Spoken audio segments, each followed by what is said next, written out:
Why guys like Cam Thomas, Josh Giddey, Quentin Grimes, and Jonathan Kuminga aren't getting signed by any teams in NBA free agency. The simple way to put this is these guys are not as good as they think they are, and they are not worth as much as they think they are.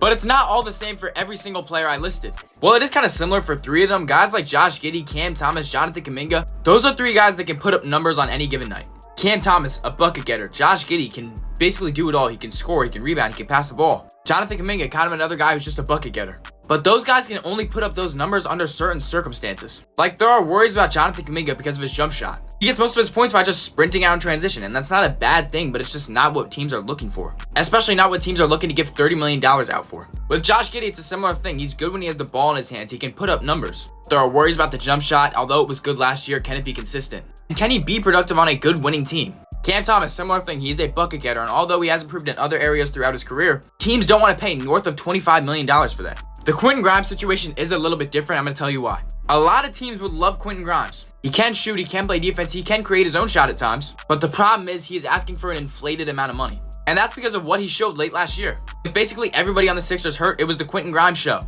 And he was putting up big numbers, but now he wants big money.